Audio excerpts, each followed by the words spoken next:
The fire you now watch is a mature bed of embers and smaller flames that lick around a split log of birch, the bark peeling back in tiny curls that glow orange and then blacken. You push the iron crane gently to swing the kettle over the hottest part of the fire, and the movement releases a small shower of sparks that rise into the dark throat of the chimney and vanish. The clock in its tall wooden case stands against the wall near the bedstead, its brass pendulum moving without hurry, a steady glint of gold in the firelight that catches your eye and releases it.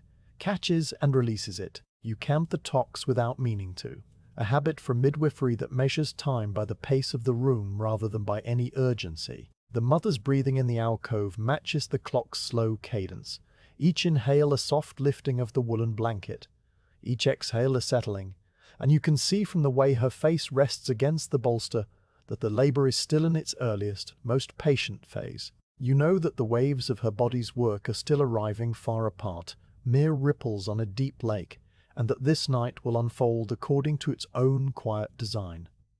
The kitchen itself is a small world. The whitewashed walls glow warmly in the firelight, reflecting the flames onto the dark exposed beams of the ceiling where bundles of dried herbs hang upside down, their leaves rustling faintly when the wind presses against the house. A row of copper pots in graduated sizes hangs from a rack near the hearth, each one holding a curved reflection of the fire, a tiny orange crescent that trembles slightly. The floor is made of broad flagstones worn smooth by generations of boots and bare feet, and between them the packed earth is swept clean. In the corner, a wooden bucket of drinking water with a ladle resting across its rim catches the light on its surface, making a small square of brightness that never moves. The window is small, with diamond-shaped panes set in lead, and beyond it the night is now entirely black, though you can hear the whisper of rain beginning to tap against the glass in uneven, unhurried drops. You rise to place the chamomile pot on the warming shelf beside the chimney breast,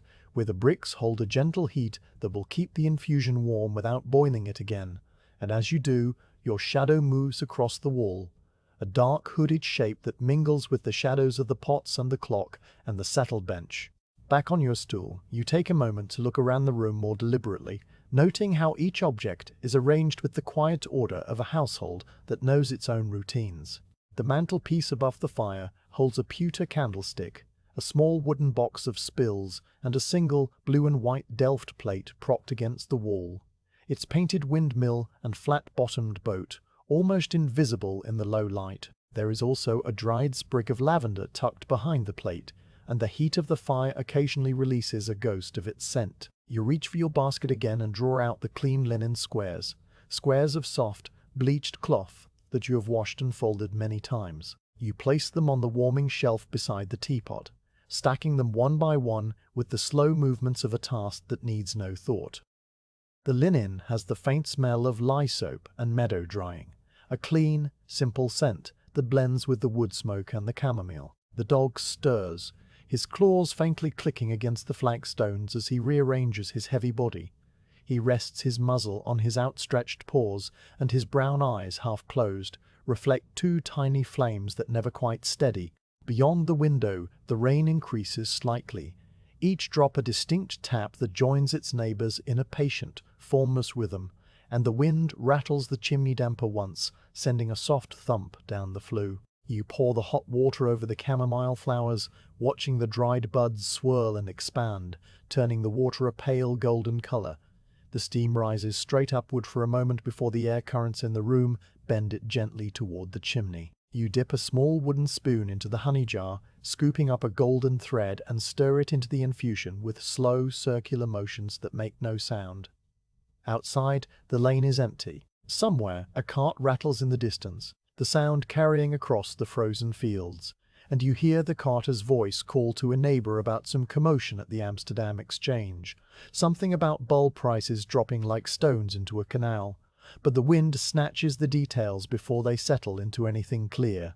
The word tulip drifts through the small panes, muffled and half-formed, and you think of the single tulip bulb you tucked into the garden soil last autumn near the kitchen door, a small white promise you almost forgot under a blanket of fallen leaves. That bulb is sleeping now in the dark earth, patiently waiting for the turning of the season while you sit here, equally patient, in the warm heart of the house. The thought of it floats past like a feather on still water, leaving no ripple behind. The carter's voice fades, the cartwheels fade, and the night returns to its own quiet sounds. The clock tells you that the evening is still early, the hand moving with a slowness that feels almost solid.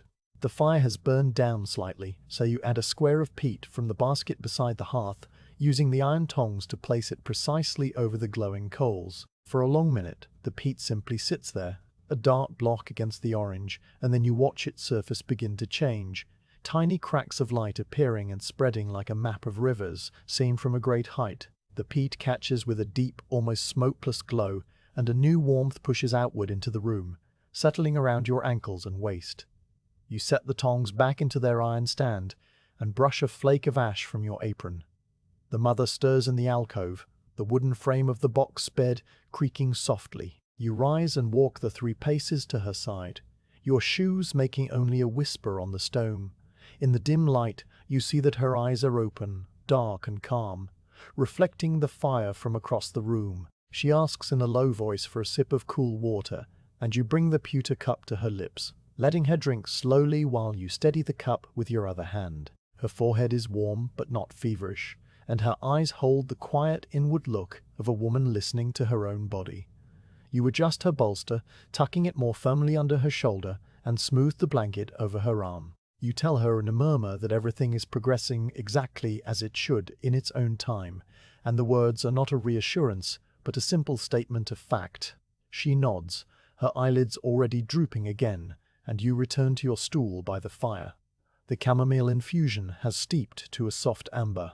You pour a small cupful for yourself, the warm pottery fitting comfortably into your palm, and take a slow sip that tastes of summer fields and honey. The dog raises his head, sniffs the air, and then lets it fall back onto his paws with the heaviness of a creature entirely at peace.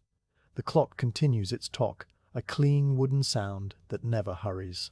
The pendulum's brass disc swings left and right, catching the firelight in a rhythmic blink, and you let your eyes rest on that motion for a while, not thinking of anything in particular, only feeling the warmth on your face and the solidity of the stool beneath you.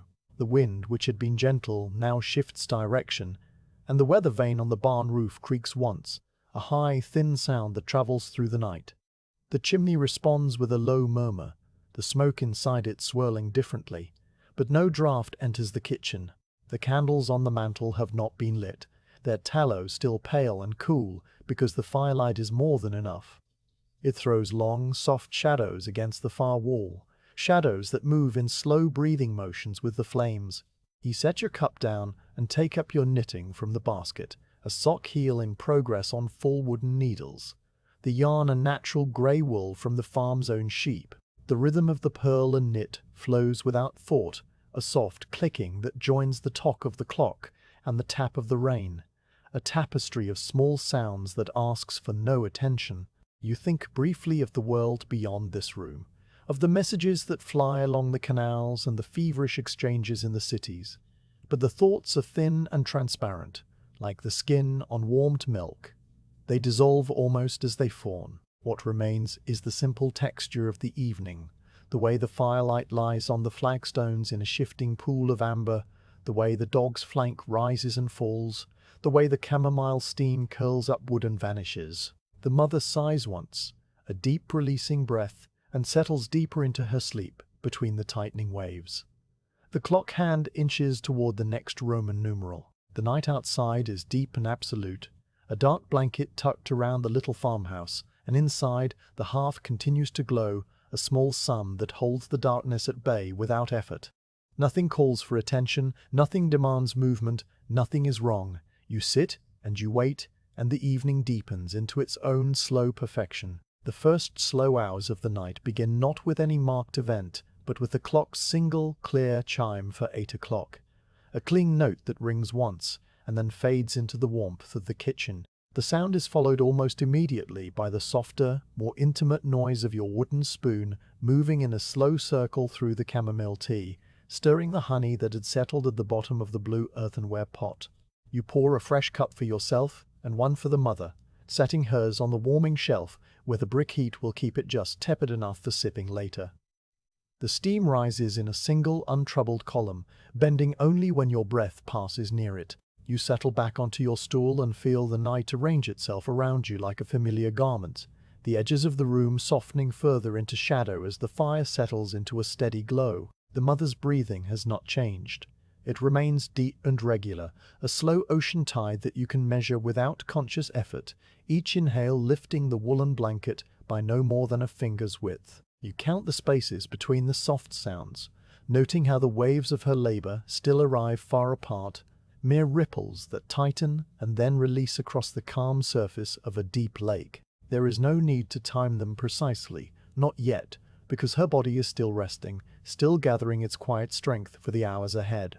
You fold a linen square, smoothing the cloth with your palm on your knee, then fold another and another, your hands busying themselves with the comfortable shape of repetition. The linen feels cool and slightly rough, the weave of the fibers a familiar texture against your fingertips as you work through the stack, aligning each edge with the care of someone who knows that neatness is its own kind of peace. Through the small diamond-shaped panes of the window, you hear the rattle of a cart before you see its lantern, a faint wobbling point of light that moves along the frozen lane beyond the farm gate. The sound of the iron-rimmed wheels is a low, grinding rumble that grows and then fades as the carter passes, his voice calling out to a neighbor you cannot see.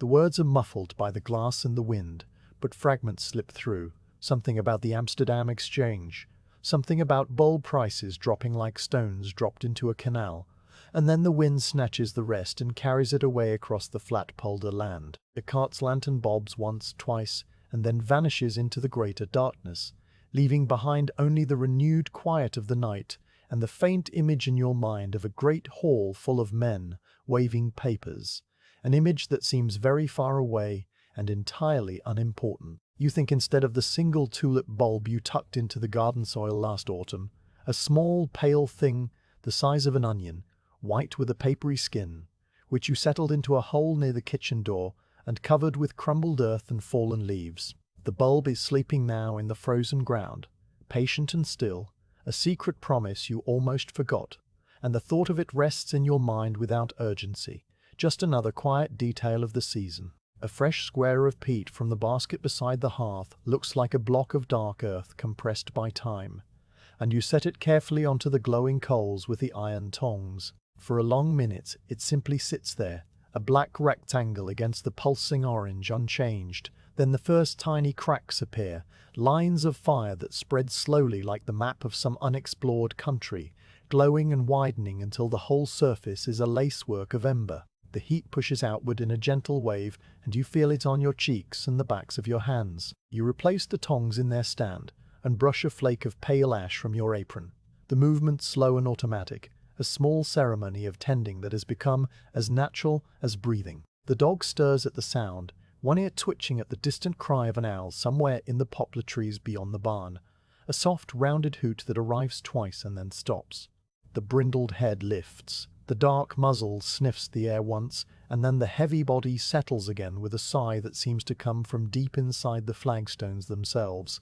The mother shifts in the box bed, the wooden frame uttering a single low creak, and you rise and cross the 3 paces to her alcove. The curtain is still half drawn, the linen embroidered with a faded pattern of little birds, and in the dim light you see that her eyes have opened. She asks in a voice barely above a whisper for a sip of cool water, and you lift the pewter cup from the small shelf beside the bed, holding it to her lips while she drinks slowly, her throat moving with each swallow. You notice the way her forehead shines faintly with a thin film of warmth. Not a fever, but the natural heat of the body at work. And you touch the back of your fingers to her temple, finding the skin damp but not hot. When she has had enough, you set the cup down and adjust the bolster behind her shoulders, tucking it more firmly, so that she can rest against it without slipping. You smooth the blanket over her arm, the wool warm from her skin, and you murmur that all is well, that the night is long and there is no hurry. Her eyes close again before you have finished speaking, her face softening into the inward stillness of a woman listening to her own body's deep counsels. You return to your stool by the fire. The clock continues its steady talk, a clean wooden sound that seems to come from everywhere and nowhere, the brass pendulum swinging with an unhurried precision that holds the room together like a heartbeat. You watch the glint of firelight on the pendulum's disc, a small bright oval that appears and disappears,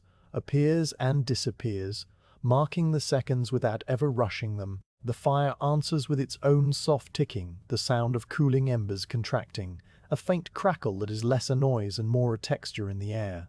These two sounds, the clock and the fire, weave a gentle duet that fills the kitchen without filling it, leaving plenty of room for the hush of the wind at the chimney and the occasional tap of rain on the window glass. You take up the mending that you had set aside earlier, a small tear in the corner of a flannel blanket that the household uses for swaddling.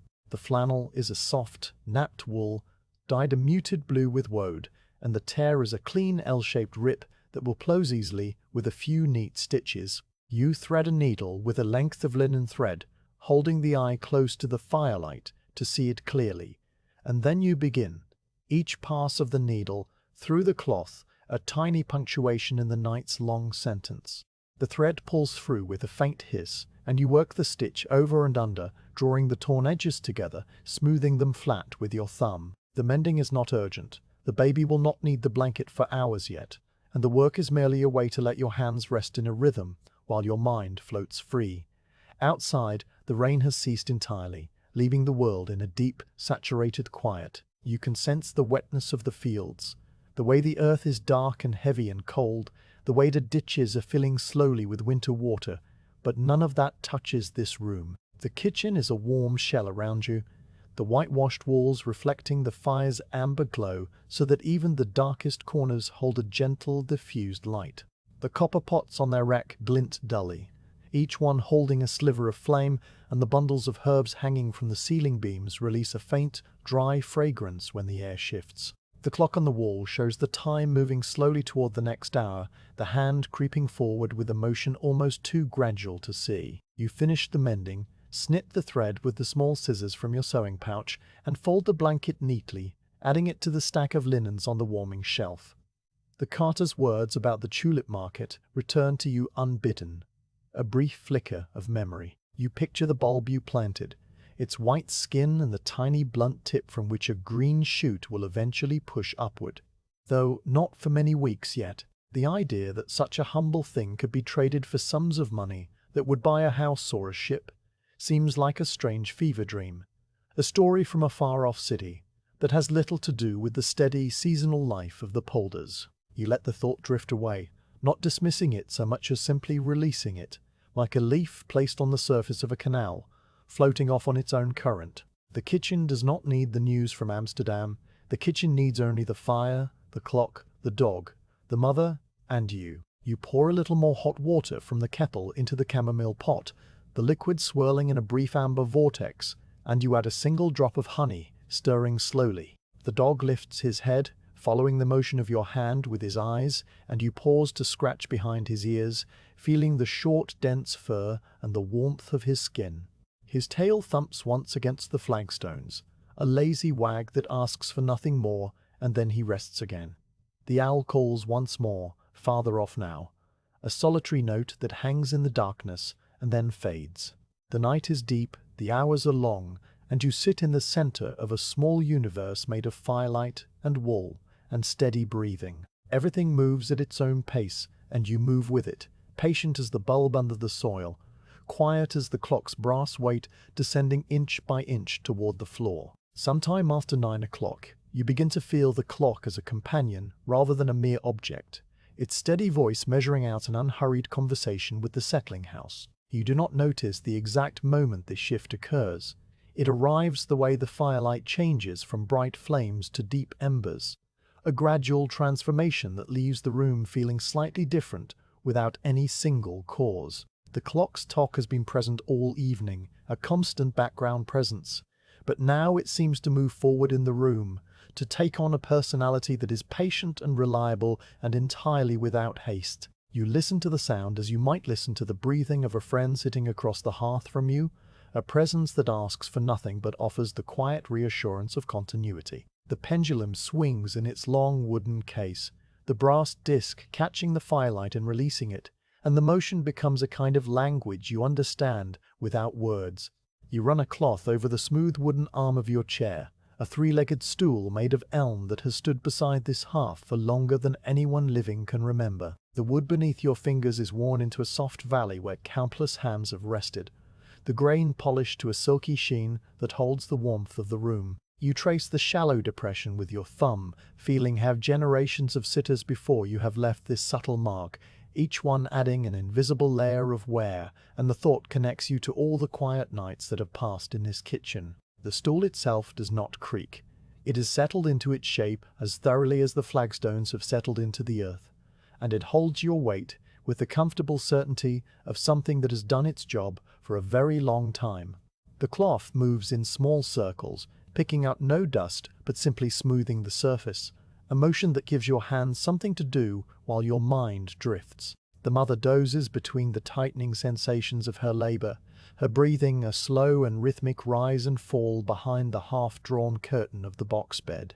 You can hear each exhale as a soft sigh that brushes against the linen, and in the pauses between breaths, the room becomes so still that you can detect the faint settling of the ash in the hearth. Her body knows that the work is still far from its peak, and it allows her these intervals of deep rest, these small oceans of calm that will sustain her through the harder hours to come. You glance toward the alcove and see the outline of her shoulder under the blanket, motionless, and the curve of her dark hair spread across the bolster. The image is one of perfect repose, a stillness so complete it seems to hold the entire room in its gentle grip. You are content to watch over her without watching, to hold her in your peripheral awareness while your main attention rests on the simpler things in front of you. The flame shadows dance across the copper pots that hang in graduated sizes from their iron rack. Each pot holds a small curved reflection of the fire, a crescent of orange light that trembles and reforms as the flames shift, and you let your gaze move along the row from the largest stew pot to the smallest saucepan, noting how the reflections are all slightly different, each one shaped by the curve of its own vessel. The copper itself has darkened with age to a deep reddish brown, but the rims still gleam where the tin lining catches the light, and the rivets on the handles cast tiny pointed shadows on the wall. You could name each pot by its use, the large one for mutton stew with barley, the middle one for boiling milk, the small one for melting butter or warming a single cup of broth. They hang in a patient row like a family, waiting quietly for the morning, and their presence adds to the sense of order that fills the kitchen. Your hands find the mending again, a small tear in a flannel blanket that you had set aside.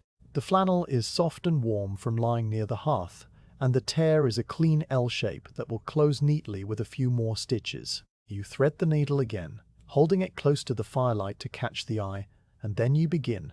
Each pass of the needle a tiny punctuation in the night's long sentence. The thread makes a quiet hiss as it pulls through the wool, and the sound joins the clock's tock and the whisper of the wind to form a tapestry of small noises that never rise above a murmur. You work the stitches evenly, drawing the torn edges together, smoothing them with your thumb, and the rhythm of the needle becomes a kind of meditation, a slow and steady practice that occupies your hands while your thoughts wander through the quiet landscape of the night. The wind turns northeast, and you hear the change before you feel it, a new note rising in the chimney that is slightly higher and thinner than before. The weather outside, which had been a gentle push against the window, now becomes a persistent pressure that rattles the damper and sends a small puff of wood smoke into the room. The smoke swirls for a moment in the air near the mantelpiece, a bluish-grey curl that carries the familiar scent of burning peat and oak, a smell that reminds you immediately and gently of every winter birth you have attended in this house and in others like it. The smoke does not linger.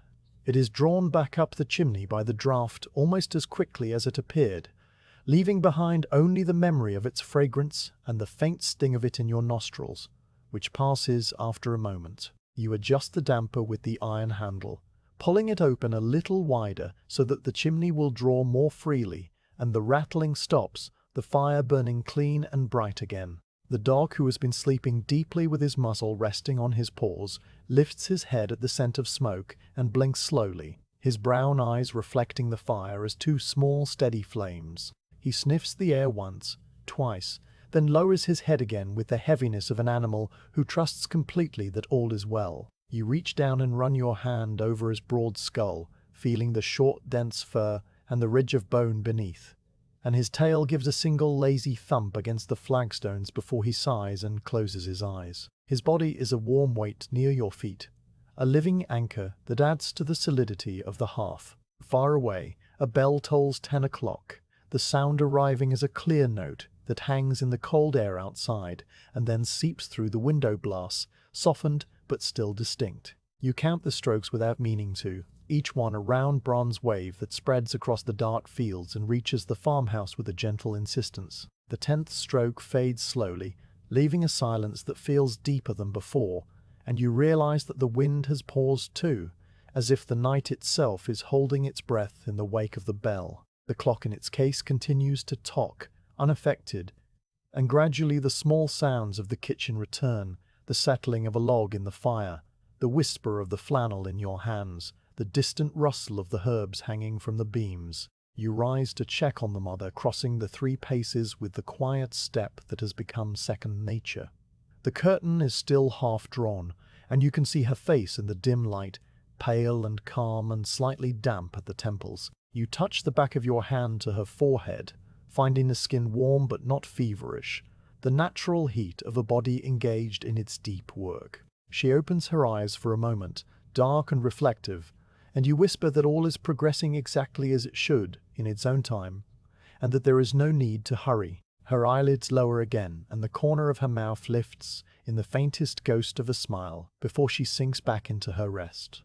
You wait beside the bed for a few more breaths, listening to the slow tide of her slumber, and then you return to your stool. The fire needs another square of peat, so you take the tongs and select a piece from the basket, a compact block that is slightly larger than your palm. You place it carefully on the heart of the embers and watch as the dark surface begins to crack, the lines of fire spreading slowly outward like the first light of dawn creeping across a map. The new heat pushes against your face and hands, and you hold them out toward the hearth for a moment, letting the warmth soak into your fingers, easing the slight stiffness that comes from sitting still for a long stretch. The clock's pendulum continues its arc, and you notice that the brass weight has descended another inch, the cord unwinding from its drum with a slowness that is almost invisible. The time that passes in this room is not the hurried time of cities and exchanges. It is a thick and honeyed time that moves at the pace of a slow river moving through flat country, and you are grateful for it. You realize that you are hungry, a quiet and undemanding hunger that has been growing in the background for some time. From your basket you take a crust of rye bread, dark and dense, wrapped in a clean cloth, and a sliver of aged cheese that has been cut from the wheel and wrapped in waxed paper. The bread is chewy and slightly sour, the crust hard enough to require a firm bite, and the cheese is sharp and crumbly, leaving a tingling saltiness on your tongue. You eat slowly, chewing each mouthful thoroughly, and the simple flavors anchor you to the physical world in a way that is deeply satisfying. A few crumbs fall onto your apron, and you brush them into the hearth, where they burn with tiny orange sparks. The dog watches you eat with one half-open eye, but he does not beg. He knows that the crust is yours, and that his own supper was long ago. You pour a little more chamomile tea into your cup, the liquid now only lukewarm but still fragrant, and you sip it slowly between bites. The kitchen at 10 o'clock is a portrait of stillness. The fire glows at its core, a pulsing orange heart that sends long, soft shadows dancing against the whitewashed walls. The copper pots gleam in their row, the clock tocks its steady measure, the dog breathes deeply at your feet, and the mother sleeps on in her alcove, wrapped in woolen blankets and the deepest kind of peace. Outside, the wind has resumed its gentle push against the house, but it seems to come from farther away now. A distant murmur that does not disturb the calm. You think about the tulip paper that lies on the mantelpiece, still unread, and you decide that it can wait a little longer. The news from Amsterdam belongs to a different world, a world of hurry and noise that has no place in this quiet room. You fold the mended blanket and add it to the stack on the warming shelf. Then you pick up your knitting, the sock heel that is slowly taking shape under your needles, and you settle deeper into the night's embrace, perfectly content to sit and listen to the clock's company and wait for whatever the next hour will bring. The hour of 11 brings a deeper stillness, as if the land itself is holding its breath, the fields and ditches and distant canals all suspended in a perfect, motionless quiet. You notice the change not through any single sign but through a gradual awareness that the night has become more itself, more dense and complete. The darkness outside the window, now so thick it seems to press gently against the glass like a soft black velvet. Inside the kitchen, the fire has burned down to a bed of embers that glow with a steady, deep orange, their light more constant now that the flames have ceased their dancing. You set the kettle on its iron chain to heat fresh water for more chamomile tea, and the links clink softly against each other, the small domestic music that rises and then fades. The chain is blackened with years of use, its surface a matte darkness that holds no reflections, and it creaks once when you hook the kettle onto the lowest link, so that the water will heat more quickly. The fire licks at the bottom of the iron pot, and within a few minutes you hear the first faint hiss of steam beginning to form inside. The mother stirs in her box bed, and when you cross to check on her, you find her eyes open, dark and calm, reflecting the fire from across the room like two small pools of amber light. She asks, her voice barely above a whisper, about an old lullaby, one her own mother sang to her when she was small, something about a little bird in a willow tree. You know the song. It is one that has traveled through the polders for generations, passed from mother to daughter without ever being written down. Your voice, when you find it, comes out in a low, calm hum, the melody simple and repetitive, a tune that rises only a few notes before returning to where it began. The words are about a bird building its nest in the branches of a willow that hangs over a quiet canal, lining the nest with down from its own breast, waiting patiently for its eggs to hatch while the water flows slowly beneath. You sing softly, not performing but simply offering the song like a warm blanket, and the mother's eyes close again before you reach the second verse.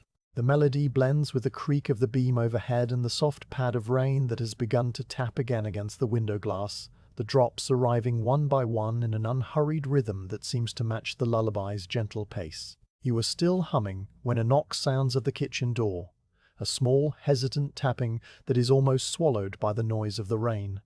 The dog lifts his head, his ears swiveling forward, but he does not bark, only watches the door with mild curiosity. You rise from your stool, cross the kitchen and open the door a crack, and the cold night air rushes in, sharp and damp, bringing with it the scent of wet earth and the faint distant tang of peat smoke from some far-off chimney. A soaked messenger boy stands on the threshold, his dark woolen cap plastered to his head and his thin coat glistening with rain. He could be no older than 12, his face pale and pinched with cold, and he thrusts a crumpled pamphlet into your hand without a word, the paper wet, and the ink already beginning to smear at the edges. Then he turns and disappears again into the dark, his footsteps splashing through the puddles on the lane and fading with surprising quickness. The whole encounter lasts only a few seconds, and when you close the door firmly, the warmth of the kitchen immediately begins to push back against the cold that entered. You set the pamphlet on the mantelpiece beside the pewter candle holder without reading it, your mind returning to the simpler task of wringing out a cloth in the basin of warm water. The cloth is soft and worn from many washings, and you twist it gently to remove the excess water, watching the drips fall back into the pewter basin with a sound like tiny silver bells. You fold the damp cloth and place it on the warming shelf where it will stay tepid, ready for whenever the mother might need a cool pressure on her forehead. The pamphlet on the mantelpiece is a cream-colored rectangle, its edges dark with moisture, and you notice that the title printed in bold letters reads something about the suspension of the tulip market, but the ink has run and the words are only half legible. None of this seems urgent. The paper can wait until you have a moment when your hands are idle and your attention is not needed elsewhere. The fire flickers and the pamphlet curls slightly at its corners as the warmth begins to dry it. The kettle begins to simmer, a low bubbling sound that joins the clock and the rain, and you lift it from the chain with a folded cloth wrapped around the handle to protect your palm. You pour the steaming water into the blue earthenware teapot where the chamomile flowers have been waiting, and the water turns golden almost instantly, the dried buds swirling upward and then settling. The steam carries the scent, a soft floral sweetness that mingles with the wood smoke and the clean smell of the rain. You set the kettle back on its chain and return to your stool, wrapping your shawl more tightly around your shoulders as you go. The night is not cold inside the kitchen, but you can feel the chill radiating from the window glass, a faint coolness that reaches a few inches into the room and then stops where the warmth of the fire takes over. The labor continues its slow, patient progress, the tightening sensations still far enough apart that the mother can sleep between them, her body working quietly in the dim alcove. You know without checking that everything is moving forward exactly as it should, that this long night is unfolding according to a rhythm far older than any clock, a rhythm that has been the same since the first women labored in the first warm caves. The thought is a comforting one, and you let it settle into your mind like a smooth stone dropping into still water, the ripples spreading outward and then fading. The mother's breathing deepens, and you hear the soft rustle of the blanket as she shifts slightly, finding a new position without waking. The house creaks once, a familiar sound that comes from the joint where the main beam meets the wall, and then it is silent again, except for the fire and the clock and the rain. The rain on the glass weaves a silver net against the black of the night, each drop catching the firelight from inside and glinting for a fraction of a second before it runs down the pane in a thin, wavering line. You watch the patterns form and dissolve without needing to count or name them. They are simply there, another layer of the night's gentle texture. The sound of the rain is a soft, continuous shushing that seems to come from all directions at once, wrapping the farmhouse in a cocoon of water. You think of the fields outside growing darker and heavier with moisture, the winter wheat sleeping under the soil, the ditches slowly filling with clear, cold water that will eventually find its way to the canals and then to the sea. All of this happens without effort, without hurry, as it has done for centuries. The clock begins to strike 12, and you count the chimes silently, each one a clear, unhurried note that seems to hang in the air for a long moment before the next one arrives. The first chime rings out and fades. The second follows, then the third, each one identical to the last and yet somehow distinct. A succession of bronze voices marking the passage of midnight. The sound is not loud and not soft, perfectly balanced to fill the kitchen without disturbing the mother's rest. When the 12th chime has sounded and its echo has faded into the wooden walls, the silence that follows is particularly deep, as if the house itself is pausing to acknowledge the turning of the day. The fire pops once, a small sharp sound that seems to underline the quiet rather than break it, and the dog, still asleep at your feet, paddles his feet gently, his claws faintly clicking on the flagstones as he chases some dream rabbit through the fields of his sleep. You watch his legs twitch, his muzzle quiver, and then he sighs and stills again, the dream fading back into the warm darkness from which it came. The kitchen at midnight is a world complete and sufficient unto itself. You look around the room slowly, taking inventory without writing anything down. The whitewashed walls, the dark beams, the copper pots, the bundles of herbs, the tall clock, the settle bench, the box bed with its half-drawn curtain, the brindled dog, the glowing hearth, the blue teapot steaming gently, the crumpled pamphlet drying on the mantelpiece. Every object is in its proper place, and every person and creature in the room is doing exactly what they need to do. The mother sleeps, the dog dreams, the fire burns, the clock ticks, and you sit on your stool at the center of it all, the quiet anchor of the night. You pour a fresh cup of chamomile tea, the pottery warm against your palms, and you drink slowly, tasting the honey and the flowers, and you feel the deep peace of the midnight hour settle into your bones, like a blessing that requires no words and no acknowledgement, only presence. Only after the last chime of midnight has faded, and the silence has settled back into the corners of the kitchen, do you finally turn your attention to the damp pamphlet resting on the mantelpiece. It has dried a little in the warmth, its edges curling upward like the petals of a flower closing for the night, and the smeared ink has set into a series of grey blurs that make the words difficult but not impossible to read. You take the paper down, handling it carefully because the moisture has weakened the fibers, and you carry it back to your stool where the firelight is strongest. The dog does not stir. His breathing remains deep and even, the flank rising and falling with the slow rhythm of an animal completely at ease. The mother is quiet in her alcove, her sleep undisturbed by the chimes, and the kitchen around you is a warm shell of familiar shadows and gentle sounds. You smooth the paper flat on your knee, feeling the dampness still present beneath your fingertips, and you begin to read. The pamphlet is a printed notice, the kind that merchants distribute in the exchanges and coffee houses of Amsterdam, and its language is formal and urgent, full of words like suspension and immediate effect and pending investigation. Your eyes, still keen in the low light despite the hour, move slowly over the lines, picking out the essential facts. The tulip market has collapsed. The great bubble of speculation has burst, and bulbs that yesterday were worth the price of a canal house are just now nearly worthless. There is a list of names and prices printed in columns, the numbers staggering in their size, and then, at the end, the revised figures that are so small they seem almost like a mistake. A single bulb of Admiral van der Eyck that yesterday morning commanded 5,000 guilders, enough to buy a farm with a barn and 6 cows, is now marked at a tenth of that sum.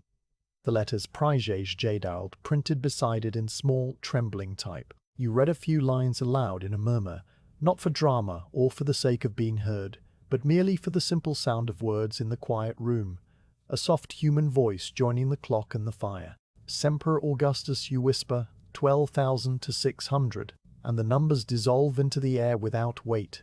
The mother, half awake behind her curtain, catches the sound of your voice and murmurs back, her words slow and slightly blurred with sleep, that flowers are strange things to trade, that a bulb is just a bulb after all. You nod, though she cannot see you, and you tell her softly that she is right, that the earth does not care what men pay for the things that grow in it.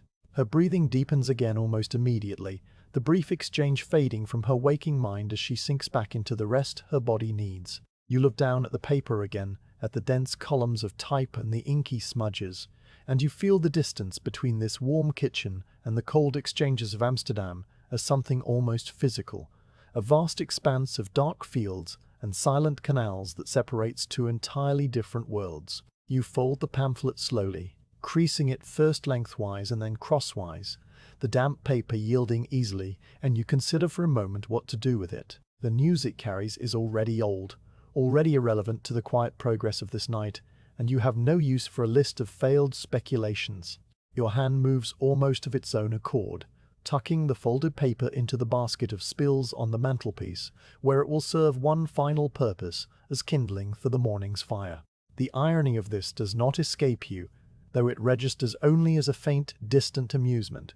A document that represents the loss of fortunes will become nothing more than a twist of paper to start the flames that will cook tomorrow's porridge. You tuck it neatly between the dried spills of pine and the twists of straw, and then you turn back to the hearth, your mind already returning to the comfortable rhythm of the night. The firelight catches the motes of dust suspended in the air, tiny whirling constellations that drift on currents too gentle to feel. You watch them for a while, these small bright points that appear and disappear as they pass through the beam of light thrown by the flames, and you think about how they have been dancing in this same way for all the hours you have been sitting here. A silent and invisible ballet that requires no audience. Some of the motes are pale and fine, probably ash from the fire, while others are darker and coarser, fragments of wool or dried herb or earth carried in on boots long ago. They rise and fall, circle and drift, and their movement is so slow and so random that it becomes hypnotic, a silent music for the eyes. You let your gaze soften, and for a long while you simply watch without thinking, your mind as still as a pond under a windless sky. The clock continues its steady tock, the pendulum swinging with that patient, unhurried precision that has become as familiar as your own heartbeat. The hand has moved past midnight now and is creeping, almost invisibly, toward the 1. You feel no urgency, no need to measure the hours precisely. The night is long, and you are exactly where you need to be, doing exactly what you need to be doing. The fire needs a fresh piece of peat, and you reach for the tongs with a movement so practiced it requires no thought, selecting a dark block from the basket and placing it on the bright embers. The peat catches slowly, the way it always does, tiny fishes of light spreading across its surface like the first cracks in a frozen puddle, and the new warmth that pushes outward is gentle and welcome. You set the tongs back in their stand and pick up your knitting. The sock heel is taking shape under your needles, the 4 wooden shafts clicking softly together as you work the stitches. The yarn is a natural grey wool from the farm's own sheep, spun and dyed last autumn by the mother's sister, and it has a slightly oily feel that makes it slide easily through your fingers. You turn the heel with slow, deliberate motions, the pearl and knit accumulating row by row, the fabric growing incrementally longer with each pass of the needles. The sound of the knitting is a soft, repetitive clicking that joins the clock and the fire and the rain to form the night's quiet music. A music without melody or climax, only a steady, soothing rhythm that seems to come from the house itself. You do not count the stitches. Your hands know the pattern by heart after years of practice, and they work on their own while your mind drifts free. The idea of the tulip mania returns to you briefly, and you examine it with the same calm detachment you might use to examine a curious stone found in a field. You remember now the stories you heard last autumn, when you visited the market in the village, and the farmers were talking in low voices about the strange fever that had gripped the cities. Men were selling their houses, their ships, their livestock, all for the promise of a single bulb that might produce a flower of extraordinary beauty. A flower, you think, that blooms for only a few weeks in the spring, before the petals fall and the stem withers. The whole enterprise seems to you like a dream that an entire nation decided to dream together, a shared fantasy that was always destined to dissolve upon waking. You think of the single white bulb you tucked into the garden soil near the kitchen door, its pale papery skin and the tiny blunt tip from which a green shoot will eventually push upward. That bulb is worth nothing in the markets of Amsterdam, and yet it will produce a flower in the spring, a simple white bloom with perhaps a blush of pink at the edges. And that flower will be beautiful in its own quiet way, beautiful and brief and utterly without price. The thought settles into your mind like a smooth pebble dropping into still water, and then you let it go. The dog, still dreaming, lets out a small whimper and his legs twitch again, the claws scrabbling lightly on the flagstones. You pause your knitting to watch him for a moment, this large brindled creature who has spent his entire life on this farm, guarding the sheep and sleeping by this hearth, and you wonder what he is chasing in his sleep. Perhaps a rabbit through the long grass of the pasture, or a stick thrown across the yard, or simply the shadow of something that exists only in the warm darkness of his own mind. His muzzle quivers, his ears twitch, and then he sighs deeply and stills, the dream fading away into whatever quiet place dog dreams go when they are done. You reach down and scratch behind his ears, feeling the short, dense fur and the warmth of his skin, and his tail gives a single lazy thump against the stones before he settles again. The rain outside has become a steady, soft percussion that seems to wrap the farmhouse in a blanket of sound. Each drop that strikes the window glass makes a tiny tap, and the combination of all these taps together creates a gentle hiss that fills the silence without breaking it. Beyond the window, the night is a deep, featureless black, so dark that the glass reflects only the firelight and your own dim shape sitting beside it. You can hear the water running along the eaves, dripping from the thatch into the barrel that stands below, and the barrel makes a low, hollow plunk each time a drop falls from a height. The sound is irregular, unpredictable, and yet somehow comforting, a reminder that the world outside is still there, still quietly tending to its own business, while you tend to yours. The mother moves in the alcove, a soft rustle of blankets that draws your attention. You set down the knitting and cross the 3 paces to her side, finding her half awake, her eyes dark and reflective in the dim light. She asks for another sip of water, her voice dry and quiet, and you lift the pewter cup to her lips, letting her drink slowly while you steady the cup with your other hand. When she is finished, you touch her forehead again with the back of your fingers, finding it still warm but not hot, the skin slightly damp from the effort of her body's work. You adjust the bolster beneath her shoulders, smoothing the creases from the pillowcase, and you tuck the blanket more closely around her. She murmurs something about the rain, how it sounds like tiny footsteps on the roof, and you agree softly, telling her that the rain will help her sleep. Her eyes close, and within a few breaths she is gone again, returning to the deep, restorative rest that her body needs for the hours ahead. You stand beside the bed for a moment longer, listening to the slow tide of her breathing, and then you return to your stool. The kitchen has changed slightly while you were at the bedside, the fire settling into a deeper glow, the shadows growing longer and softer against the walls. You add another square of peat, the last one for a while, and you pour yourself the last of the chamomile tea, now only lukewarm but still fragrant with honey and flowers. The taste is faint and sweet, and you hold the cup in both hands, enjoying the smooth warmth of the pottery against your palms. Your knitting waits in your lap, the needles still holding the half-finished heel, and you pick it up again, resuming the rhythm without the need for conscious thought. The yarn moves through your fingers, the needles click, the clock tocks, the rain taps, and the night continues its slow, patient unfolding. You think again, briefly, of the tulip paper now sitting in the spill basket, and you imagine tomorrow morning when you will twist it into a tight spill and use it to carry a flame from the embers to the fresh kindling. The words printed on it, the lists of collapsed fortunes and shattered speculations, will curl and blacken and turn to ash, and the smoke they produce will rise up the chimney and out into the cold morning air, spreading across the fields and dissolving into nothing. The men who wrote those words, and the men who read them, and the men who lost everything because of them will still be there, somewhere far away in the cities, but they will have no presence in this kitchen, no claim on this hearth. The tulip mania, you reflect, is a storm raging far out at sea, with waves crashing against hulls and sails tearing in the wind, while you sit safely on land, watching the distant lightning without hearing the thunder. The image is a satisfying one, and you let it settle into your mind like a smooth stone dropping into still water, the ripples spreading outward and then fading. The clock chimes 1, a single clear note that hangs in the air and then fades, and you mark the hour without moving, only noting that the night has now crossed into its second half. The hand moves onward, the pendulum swings, the weight descends another fraction of an inch, and the kitchen remains exactly as it has been for all the hours since dusk.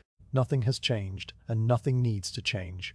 The birth will come when it comes, the dawn will break when it breaks, and the tulip paper will burn when the morning fire needs kindling. You are content to sit in this warm, quiet space, knitting a sock heel and listening to the rain, while the night flows slowly past like a dark river moving through flat country, patient and deep, and entirely without hurry. The small hours between 1 and 3 unfold like a bolt of undyed linen, slow and even and unmarked, each minute indistinguishable from the one before it, except for the quiet accumulation of tiny changes that you notice only in retrospect. The kitchen has settled into its deepest stillness. The whitewashed walls now are soft amber in the glow of the embers, the shadows so deep they seem almost solid, and the air itself feels thick with the warmth and the patience of the long night. You pour a little oil into the ring of the Betty lamp that hangs from its iron bracket near your stool, the oil glugging softly from the small earthenware jug, and you trim the wick with your fingers, pressing away the charred tip before adjusting the brass wheel to raise the fresh fibre. When you touch the flame from a spill to the wick, it catches immediately, straightening into a small golden teardrop that burns clean and steady without a flicker, adding its modest light to the fire's deeper glow. The lamp has a faint, pleasant smell of burning fish oil, a scent that mingles with the wood smoke and the chamomile to create the particular perfume of this night. The mother's labor deepens incrementally, and you sense the shift before you measure it, a subtle change in the quality of her breathing that tells you the waves are now arriving with slightly shorter pauses between them. You rise from your stool, setting aside the knitting that has grown by another inch of grey wool, and you cross to the box bed where she is beginning to stir more frequently, her eyes opening and closing with the rhythm of the tightening sensations. You help her to stand, offering your arm and your steady hand on her elbow, and she rises slowly, the blankets falling away from her shoulders. Together you walk a few paces around the rush mat that covers the center of the kitchen floor, her bare feet making soft sounds on the woven straw, your shoes a quiet whisper beside them. The floorboards speak under her weight with a low, familiar groan, a sound that has lived in this house since it was built and that you have heard on many other nights just like this one. She leans on you heavily when a wave passes, her fingers gripping your sleeve, and you stand perfectly still, your other hand resting on her back, murmuring that she's doing well, that her body knows the way. When the wave recedes, she releases a long breath and you continue the slow circuit, past the settle bench and the clock and the copper pots, around the table and back toward the hearth. While she walks beside you, you reach out with your free hand and take up the long iron poker from its hook. You stir the fire gently, inserting the tip beneath the crust of ash on the surface and lifting it, and the movement reveals a cave of embers that pulses with hidden heat, a deep, secret orange that seems to breathe with its own slow heartbeat. The fresh air rushes into the gaps and the embers brighten instantly, casting a sudden wave of warmth and light that pushes outward into the room before settling again. You lay the poker aside, and the mother completes her circuit, her steps growing heavier now as she moves back toward the bed. You help her settle onto the edge of the mattress, then ease her back against the bolster, lifting her legs and covering them with a woolen blanket. Her forehead is damp, and you wipe it gently with the cool cloth from the warming shelf, folding it into a neat rectangle that rests against her temples. She sighs deeply, the sigh of a woman who is working hard but who is not afraid, and her eyes close again with the slow, heavy finality of someone sinking into a necessary rest. You return to your stool near the hearth, your own legs slightly stiff from the cold that seeps upward through the flagstones despite the fire.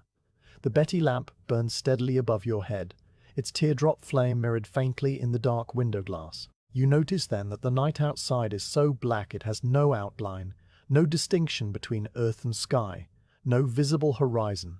The world beyond the leaded panes has become a single, uniform darkness that seems to press gently against the house. The window, which earlier showed you the faint shapes of the barn and the poplar trees, has now become a mirror, reflecting the room back at itself. You see your own shape sitting on the stool, the soft halo of the lamp around your cap, the darker mass of the dog at your feet, the long case of the clock with its pendulum glinting, the orange arch of the hearth. Your moving shape is a companion to the dog and the clock, a third quiet presence in the reflected room, and you watch yourself in the glass without vanity, noting only that you look calm and patient, exactly as you should. The mother dozes again, her breathing loud enough now that you can hear it clearly from your stool, a deep, rhythmic sound that has a new texture to it, a slight roughness that comes from the effort of her body's work. You know that the labor is progressing as it should, that the waves are strengthening and drawing closer together, and that there are still several hours to go before the final stage. There is nothing to do but wait and watch and tend the small needs as they arise. You settle deeper into your stool, crossing your ankles and resting your hands in your lap, and you let your eyes close for a moment, not to sleep, but simply to rest them from the constant dance of the firelight. Behind your closed eyelids, a memory rises unbidden, a memory of another long night.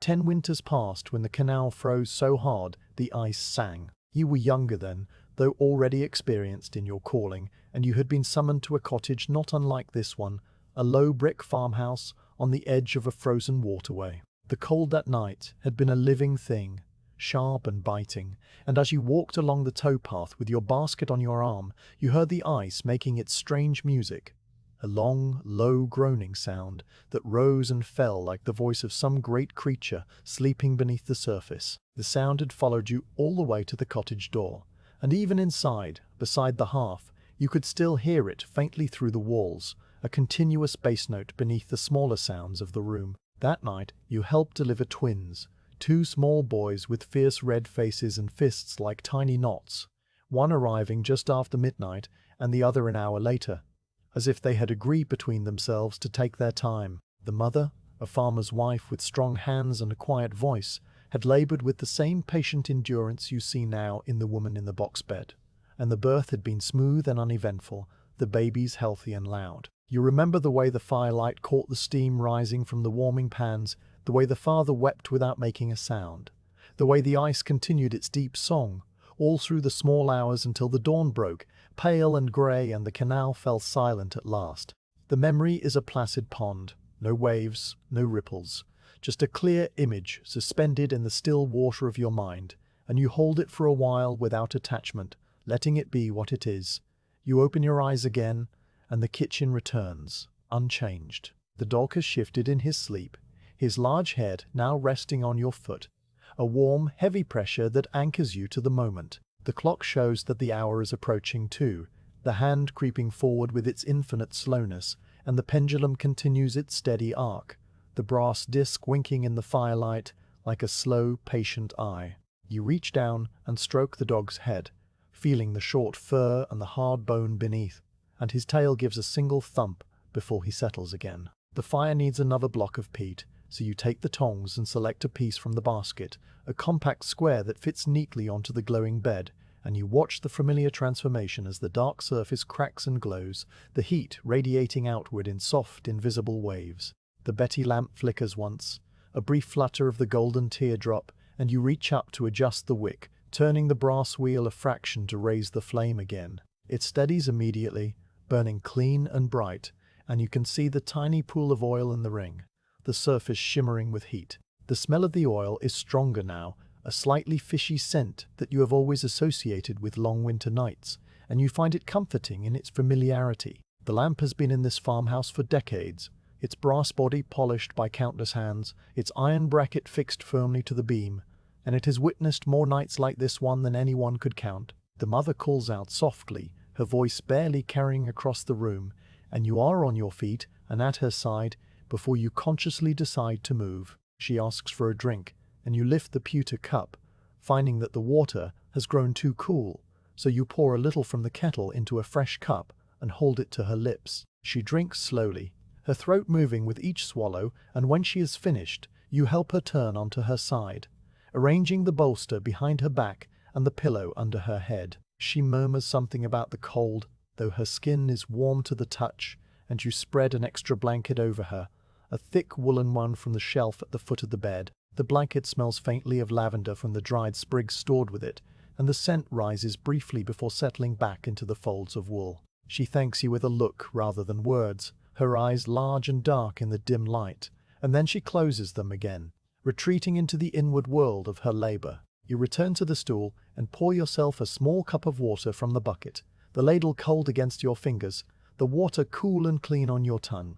You realize that you are tired, but it is a gentle, comfortable tiredness, the kind that comes from sitting still for many hours rather than from any real exertion. You know that you could close your eyes and sleep for a few minutes, that the mother would call you if she needed you, but you prefer to remain awake, to stay present in the quiet flow of the night. You pick up your knitting again, finding the rhythm without thought, the needles clicking softly, and you let your mind drift once more. The memory of the frozen canal returns, and with it the image of the twins you delivered that night. You wonder, as you sometimes do, what became of those boys, now 10 years old and likely running through the fields or helping their father with the sheep. They would be strong and healthy, you imagine, with their mother's quiet voice and their father's sturdy build. You have delivered so many children over the years that you cannot count them all, each birth a unique and yet familiar event, each one a small miracle that happens in the ordinary way, the way it has happened since the beginning of the world. You think of the babies you have welcomed into warm kitchens and cold cottages, into grand houses and humble hovels, each one arriving with the same wet shock and the same first cry, and the thought fills you with a quiet, steady satisfaction that has nothing to do with pride. The dog snores, a soft, rhythmic sound that blends with the clock and the fire, and you smile slightly, your face relaxing for the first time in hours. The night outside is still utterly black, the window still a perfect mirror, and the reflected room remains a quiet companion, a twin to the real one that exists only in the glass. You watch your reflection for a while, noting how the lamp flame appears as a tiny star behind your head, how the fire's glow paints a warm line along the edge of your cap, how the dog's sleeping form is a dark mass at your feet. The reflected clock shows the same time as the real one, the same minute hand approaching the same Roman numeral, and the two pendulums swing in perfect synchrony, two worlds moving together through the slow, deep hours. At some point you close your eyes again, not intending to sleep, but simply to rest, and you listen to the house breathe. The sound is not a single noise, but a collection of many small ones, the settling of the timbers in the roof, the gentle rush of the wind through the thatch, the faint creak of the box bed as the mother shifts, the soft gurgle of water in the kettle, the hiss of the lamp, the crackle of the embers, the tock of the clock. Together these sounds form a slow, steady respiration, an inhalation and exhalation that has been going on for all the hours you have been here and for all the hours and days and years before you arrived. The house is alive in its own quiet way, and you are grateful to be inside it, sheltered from the cold and the dark, waiting patiently for the new life that will arrive before the dawn. The time passes without marking itself, and when you open your eyes again, the clock's hand has moved past 2 and is inching toward the 3. The fire has burned low again, a bed of embers that glow with a deep, steady orange, and the lamp still burns, its teardrop flame unchanged. The mother's breathing is louder now, more purposeful, and you know that the labor is moving into its next phase, but there is still no urgency, still no need to rush. You rise, stretch your arms gently, and cross to the hearth to add another block of peat, the warmth flaring up to meet you. And then you resume your seat on the stool, folding your hands in your lap and settling into the quiet vigil that has become the whole of your world.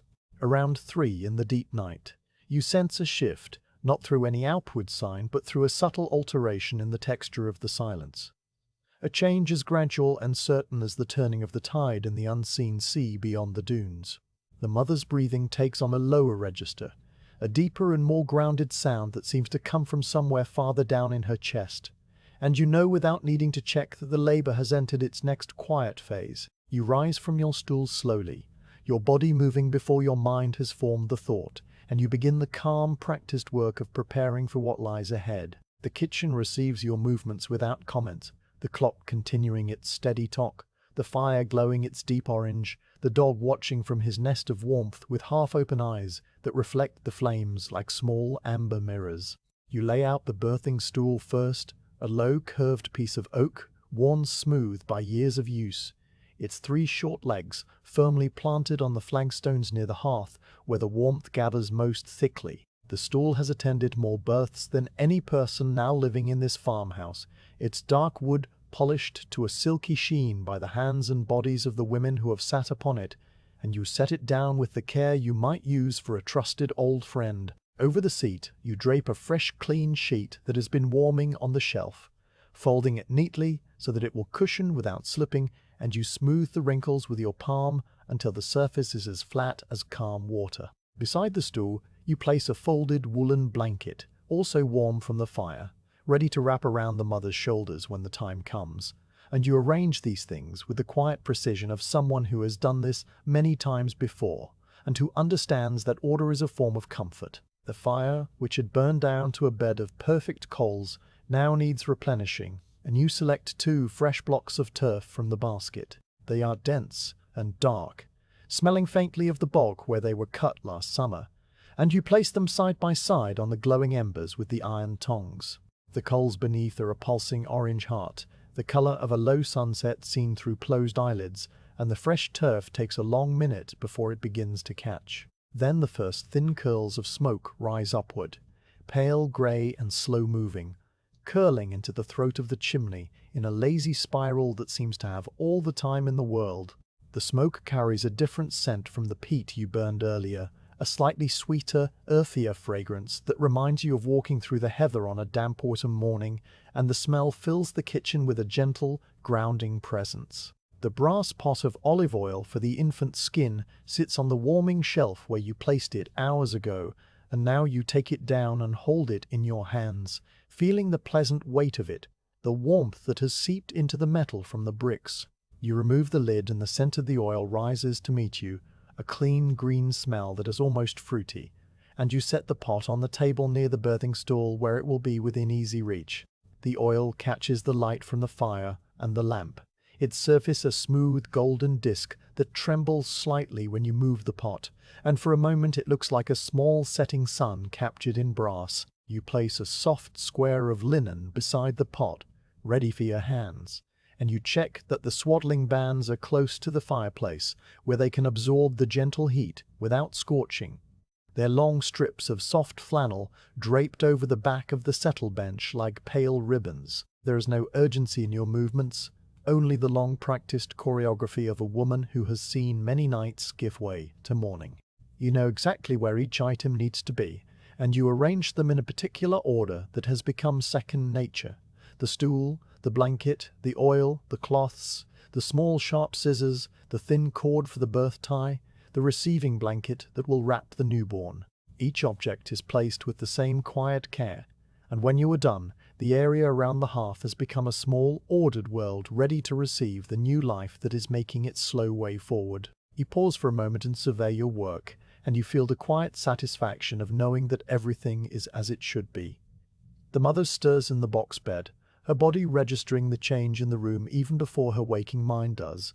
You cross to her side and help her sit up, your hands steady on her shoulders. She swings her legs over the edge of the mattress, her feet finding the rush mat, and you wrap the warm blanket around her shoulders, the wool settling over her nightdress in heavy, comforting folds.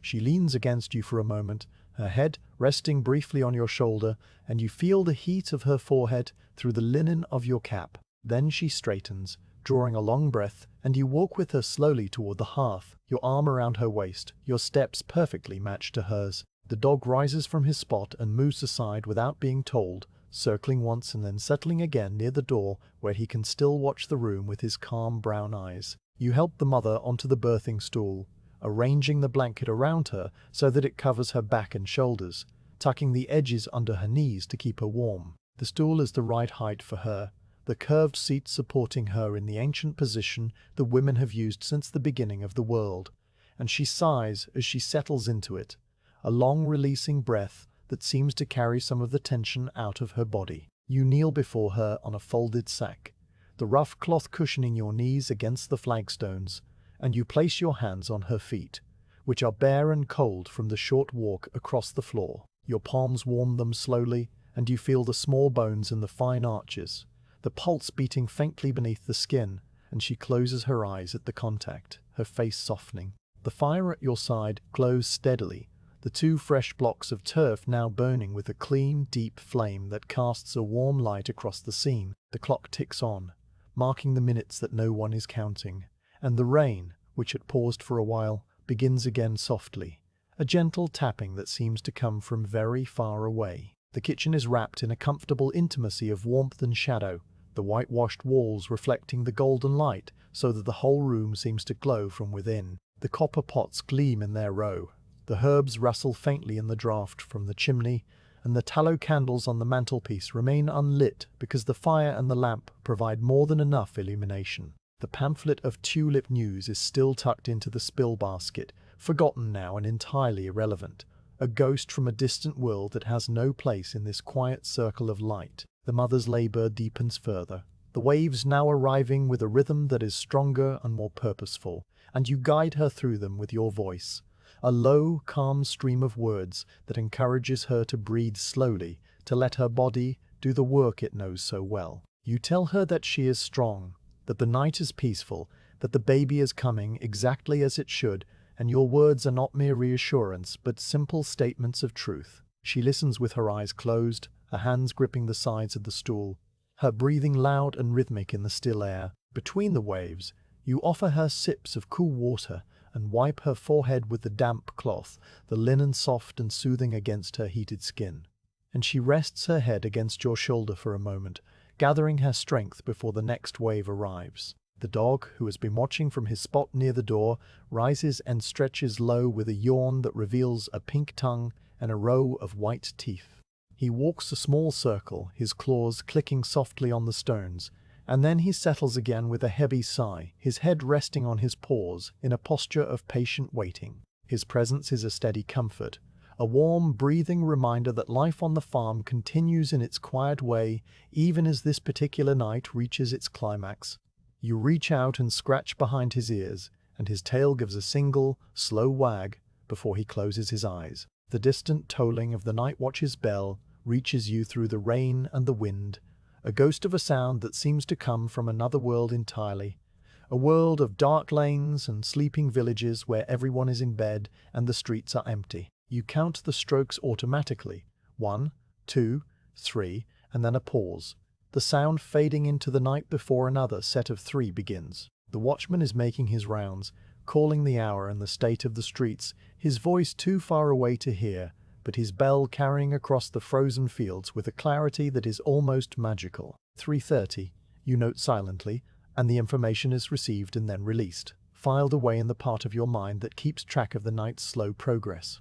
The mother's fingers grip your sleeve again, and you turn your full attention back to her, your hand resting on her knee, your voice a steady murmur. She is working hard now, her body fully engaged in the ancient task, and you see the concentration on her face, the way her brow furrows and her jaw tightens, and then releases with each wave. You tell her that she is doing beautifully, that the baby will be here before the dawn, that all is calm and all is ready and all is waiting. The fire glows, the clock ticks, The rain taps, the daub dozes, and the night continues its slow, patient unfolding, holding the kitchen in its deep embrace while the new life makes its careful way toward the light. By 4 o'clock, the kitchen is wrapped in a comfortable intimacy of warmth and shadow. The hearth, now a steady cave of orange light that seems to have burned forever and will burn forever more. The 2 blocks of turf you added earlier have settled into a deep, constant glow. Their surface is a lacework of tiny golden cracks that expand and contract with a rhythm almost like breathing. You brew a stronger infusion of raspberry leaf in the blue earthenware pot, measuring the dried fragments with a wooden spoon worn thin at the edge from years of use. And you note how the steam condenses on the cool copper hood above the hearth, forming tiny beads of moisture that gather and then drip back down into the fire with a soft, sizzling sound. The raspberry leaf has a sharper, greener scent than the chamomile, a smell like new-mown hay drying in a loft, and it mingles with the peat smoke and the olive oil to create the particular perfume of this deep, quiet hour. The mother now focuses fully inward, her eyes closed, her hands resting loosely on her knees, her entire being turned toward the work her body is doing with such patient determination. You kneel before her on the folded sack, the rough cloth familiar against your knees, and you speak to her in gentle, unhurried sentences about the way her body knows exactly what to do, how it has known this since before she was born, how every woman who came before her has walked this same path through the same dark hours toward the same first cry. You tell her that she is like a river finding its way to the sea, not pushing or forcing, but simply flowing, following the ancient course that has been carved by all the rivers that came before. The words come easily, drawn from a deep well of reassurance that you have drawn from many times, and they seem to settle around her, like another layer of warmth. She nods slowly, her chin dipping once, and her lips move in what might be a silent prayer or simply an acknowledgement of what you have said. Between the waves of her labor, which now arrive with a steady, powerful rhythm, you offer her small sips of the raspberry leaf tea. The liquid is warm and slightly bitter, a taste that grounds and strengthens, and she drinks it from the pewter cup with her eyes still closed, her throat moving with each swallow. You wipe her forehead with the cool cloth, the linen now tepid from lying near the fire, and you smooth the damp strands of hair back from her temples, tucking them behind her ears with the same care you might use for a child. Her skin is flushed and hot, but her eyes, when they open for a moment, are clear and calm. The eyes of a woman who has gone deep inside herself and found there a quiet center that nothing can disturb. She looks at you without speaking, and you look back at her with the steady, reassuring gaze that has been your gift to every laboring mother you have ever attended, a gaze that says without words that all is well and all will be well. The clock's pendulum seems to swing slower now, though you know it keeps the same steady pace it has kept all night.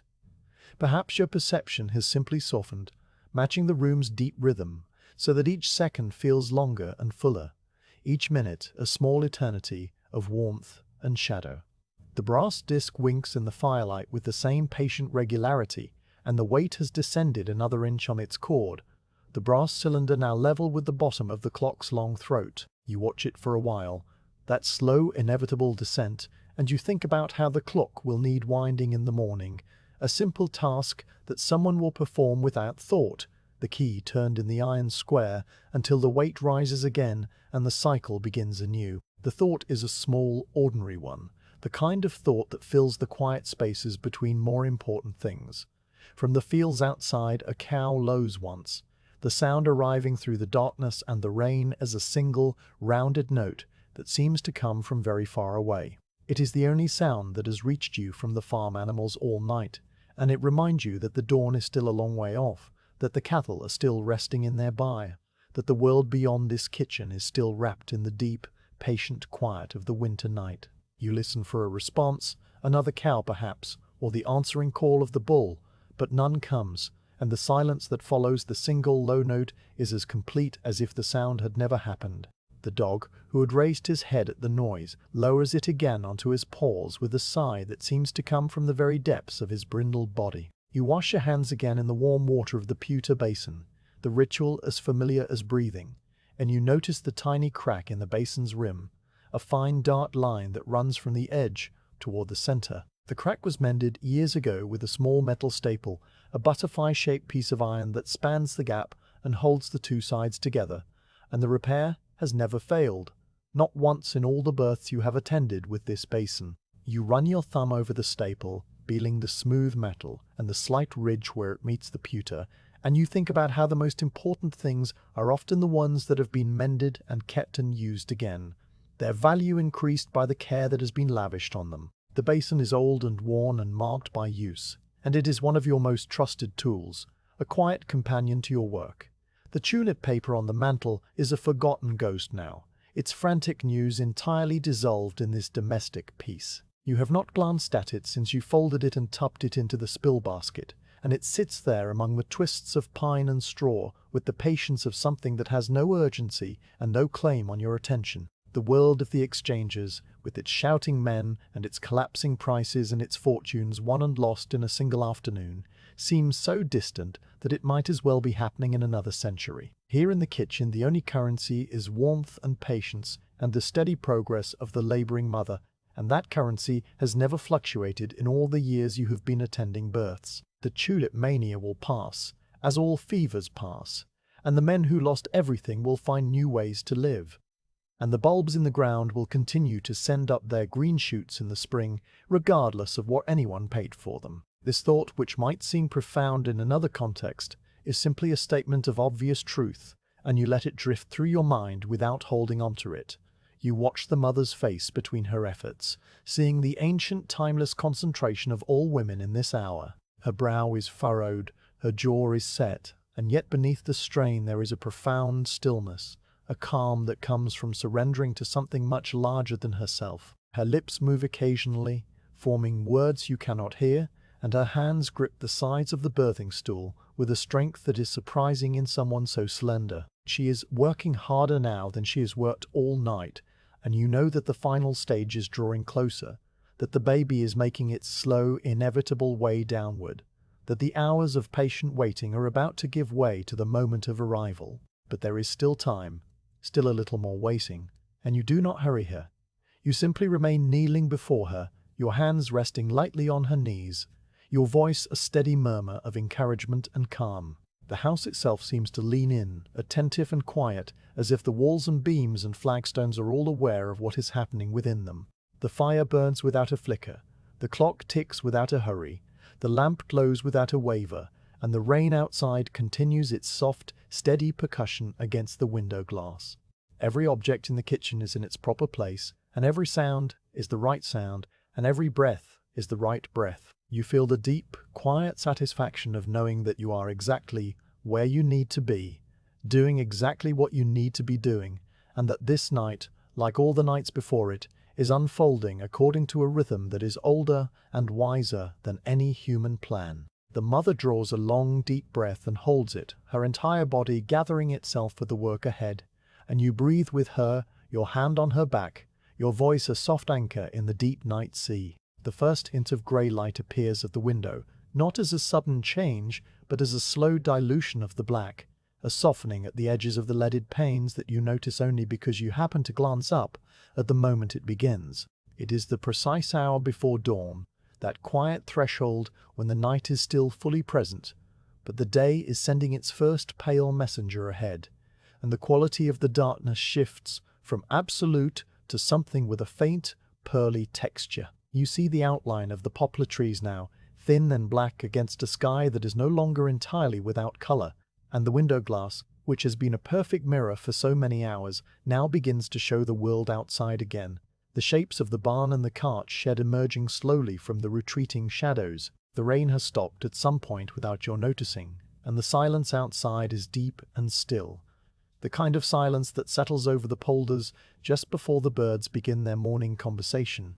The mother's labour has reached its final stage while you were watching the window, the waves now arriving with a powerful, insistent rhythm that leaves little space for rest. You ease her gently from the stool and then back onto it after repositioning the folded sheet, your hands steady and certain on her arms, and she settles into the curved oak seat with a long releasing breath that seems to come from somewhere very deep inside her. You kneel before her on the folded sack, the rough cloth pressing against your knees through your skirts, and you become aware that the world has reduced itself to a very small circle, the crackle of the fire behind you, the mother's deep vocalizations that are not cries but low, resonant sounds of effort, and the slow, steady push of new life making its final journey. Your hands are ready, the warm oil glistening on your palms, the receiving blanket draped over your forearm, the small sharp scissors and the cord tie lying on a clean cloth at your side. Everything is in its place, and you are in yours. The clock continues to tick, but you no longer hear it. The fire continues to glow, but you no longer see it. Your entire attention rests on the mother and the baby, on the ancient wordless dialogue between a woman's body and the child it is bringing forth. You guide her with your voice, a low, calm stream of words that tell her when to push and when to pause, when to breathe deeply and when to release, and she listens with her eyes closed and her jaw set, her fingers gripping the sides of the stool with a strength that is almost startling. Her face is flushed and damp, strands of dark hair plastered to her temples, and yet there is no panic in her expression. Only the intense, inward concentration of someone fully surrendered to a task that is larger than herself. You tell her that she is doing beautifully, that the baby is nearly here, that just a few more waves will bring them face to face, and your voice remains steady and unhurried, a calm anchor in the storm of her effort. There is no haste, no shout, no drama. The night has been too long and too patient for any of that. The birth unfolds with the quiet inevitability of a tide turning, and you are simply there to receive what comes, your hands gentle and certain, your eyes watching the slow, miraculous progress. The mother pushes with a deep, sustained effort that seems to draw on reserves of strength she did not know she had, and you see the first dark curve of the baby's head appear. A small, wet crescent that is both entirely ordinary and entirely extraordinary. You place your hand there, feeling the warm, slippery crown, and you tell her to pause, to breathe, to wait for the next wave. And she does, her chest heaving, her breath coming in deep, shuddering pulls. The fire pops once behind you, a small punctuation in the quiet, and then the next wave arrives and the head is born. Turning slowly, the tiny face still hidden, the back of the neck creased with newness. One more wave, one more deep and powerful push, and the shoulders follow, first one and then the other, a wet rush of movement that ends with the entire body sliding into your waiting hands, warm and slippery, and suddenly, astonishingly present. The baby boy lets out a sharp, clear cry before you have even lifted him, a furious, indignant sound that fills the kitchen and seems to push back against the grey dawn light, and you feel your own breath release in a long, quiet sigh that you did not realize you had been holding. His face is scrunched and red, his tiny fists clenched tight as knots, his legs kicking against the air with the uncoordinated energy of new life. You suction his mouth with a corner of clean cloth, wiping away the fluid, and he cries again. A strong, healthy sound that is the most beautiful noise in the world.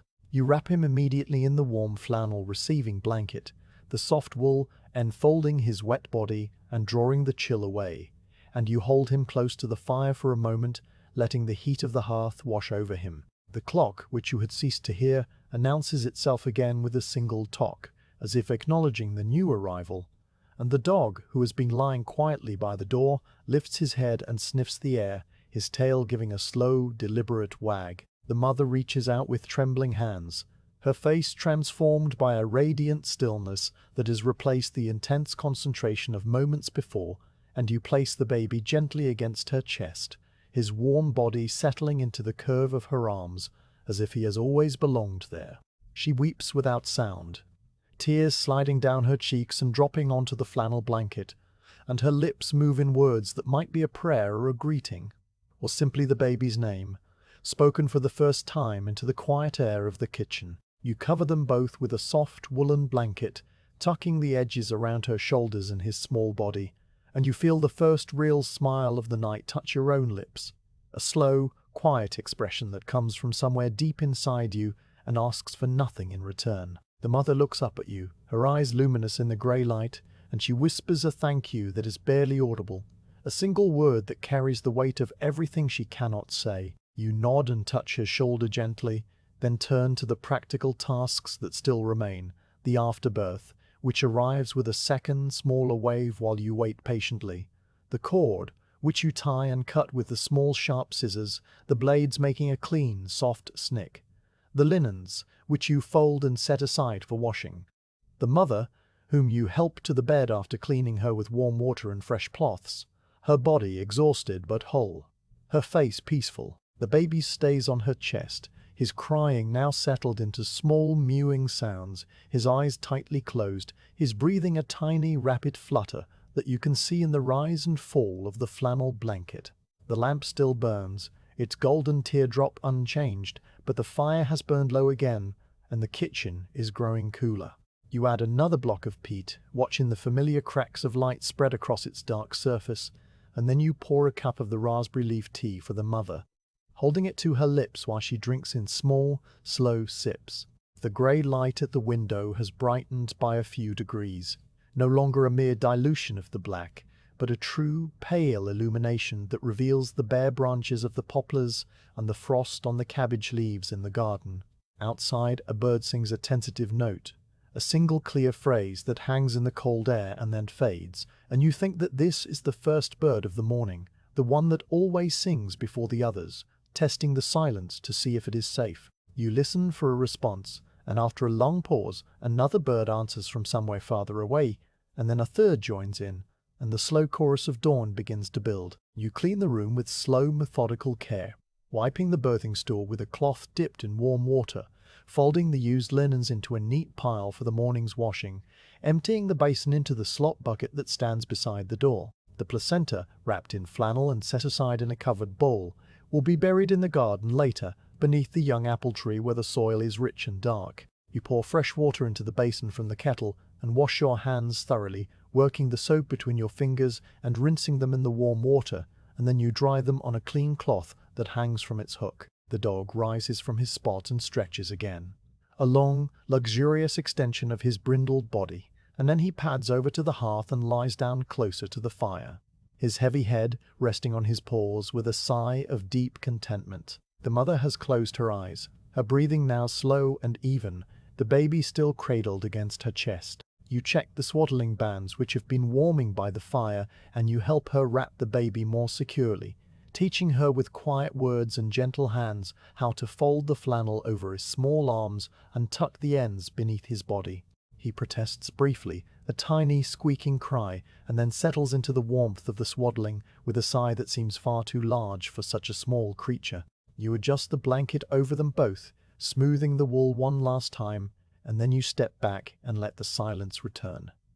The tulip paper is still in the spill basket, still forgotten, and you notice it now with a small, distant amusement. The world of collapsing fortunes and frantic exchanges seems not just far away, but almost unreal, a fever dream that has no power here in this quiet kitchen where a new life has just begun. You will use the paper to start the morning fire, and the smoke will carry its ink and its numbers and its panic up the chimney and out into the cold morning air, where it will dissipate over the fields and be gone forever. The baby will know nothing of tulips or markets, or the strange madness that gripped the cities in the winter before he was born. He will know only the warmth of the hearth and the sound of his mother's heartbeat and the steady, patient love that surrounds him from his very first breath. You pour yourself the last of the chamomile tea, now completely cold but still fragrant with honey and flowers, and you drink it standing by the hearth, looking around the kitchen one more time.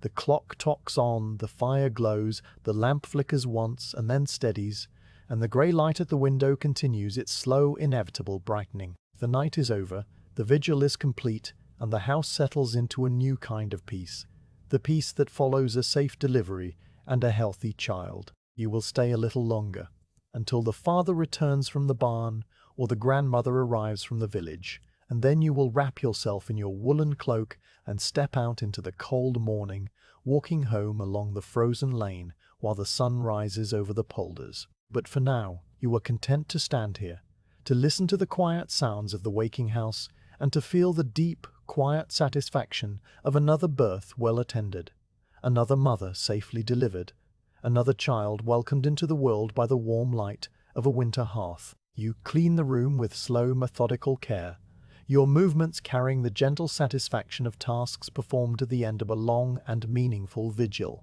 The birthing stool is wiped first, the curved oak surface washed with a cloth dipped in warm water from the kettle, each stroke removing the traces of the night's work, and you dry it with a clean flannel until the wood gleams softly in the growing light. You fold the used cloths into a neat pile for the morning's washing, the soft linen squares stacked one upon another with the same careful repetition that has marked every action of this night, and you set them aside near the door where they will be carried to the wash kettle later. The basin is emptied into the slop bucket, the water swirling once before settling, and you carry the bucket to the kitchen door, stepping outside for the first time since you arrived in the dusk that now seems a lifetime ago. The cold air meets you with a crisp, clean shock, sharp enough to make you draw a quick breath, and you see that the frost is silver on the cabbages in the kitchen garden, their broad outer leaves rimmed with a delicate white lace of ice crystals that catch the first pale light. The earth under your clogs is hard with the frozen night, and your breath plumes in front of you in a soft grey cloud that dissipates slowly into the still air. You empty the bucket onto the ground near the young apple tree, where the soil is dark and waits for the placenta to be buried later, and the water sinks into the frosty earth without a sound. For a moment you stand quite still, looking out across the flat polder land, and you see that the sky has lifted to a pale pearl, a soft, luminous grey that holds the promise of the sun without yet revealing it. The poplar trees are black and distinct against this gentle brightness, their bare branches etched with perfect clarity, and somewhere in the distance a line of bare willows marks the course of a canal you cannot see.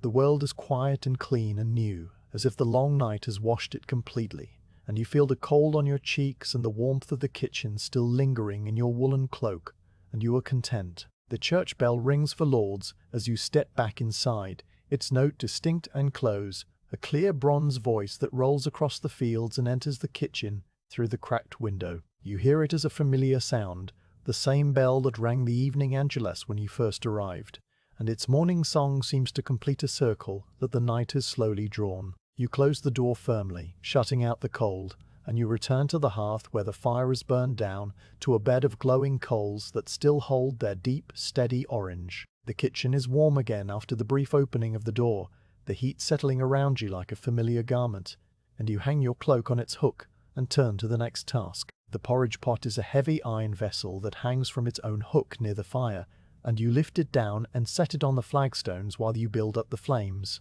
You add fresh kindling first, the dry twigs and pine spills catching immediately, and then a block of peat that you watch crack and glow, the heat pushing outward in soft waves. Into the pot you pour a measure of coarse oats from the earthenware jar on the mantel, their pale flakes sliding with a soft shushing sound, and you add water from the kettle and a pinch of salt that you take between your thumb and forefinger and scatter in a fine even rain. A grinding of nutmeg follows, the small brown nut pushed across the iron grater, and the warm, spicy scent rises immediately, mingling with the peat smoke and the clean morning air that seeps through the window crack. You set the pot on its chain, adjusting the height so that it will simmer slowly without boiling, and you stir it once with the long wooden spoon, the oats swirling in the water and beginning their slow transformation into something warm and nourishing. The dog rises from his spot by the hearth, stretches his brindled body in a long, luxurious extension that begins at his front paws and travels all the way to his tail, and then he pants to the kitchen door and whines once, a soft, questioning sound. You open the door for him, and he slips out into the yard, his nose immediately dropping to the frosty ground to read the night stories written in scent. You watch him through the window as he trots toward the barn, his breath making small clouds in the cold air, and then you turn back to the porridge, which has begun to bubble gently, the surface dimpling with slow, rhythmic pops. The mother is asleep in the box bed, the baby still cradled against her chest, both of them wrapped in the soft woolen blanket. You cross to the alcove and look down at them, noting the slow, even rhythm of the mother's breathing and the tiny, rapid flutter of the baby's chest, and you adjust the blanket slightly, tucking it more securely around her shoulder without waking her. The baby's face is peaceful, the earlier fury entirely smoothed away, his small features relaxed into an expression of perfect contentment that seems to hold all the innocence of the new world he has entered. His fingers, visible above the edge of the flannel, are curled into tiny pink shells, each one perfect and complete. And you feel a surge of quiet tenderness that you do not name or examine, only acknowledge and release. A joyful bark from the yard announces the dog's return, and when you look toward the door, you hear the heavier sound of boots on the frozen ground. The father enters a moment later, his cheeks red with cold, his woolen cap pulled low over his ears, his coat smelling of the barn and the animals and the clean, sharp winter air. The dog pushes in beside him, his tail wagging with an enthusiasm that seems to involve his entire body. And then he circles once and settles back onto his spot by the hearth with a satisfied sigh. The father stands just inside the door, his eyes moving across the kitchen and finding the alcove where his wife and child lie sleeping, and his entire body seems to still. He does not speak, does not move, only stands there with his large hands hanging at his sides and his breath caught somewhere in his chest, and you see the awe settle over his features like a gentle light. He crosses the kitchen slowly, his boots making soft sounds on the flagstones, and he stands beside the box bed, looking down at the two sleepers.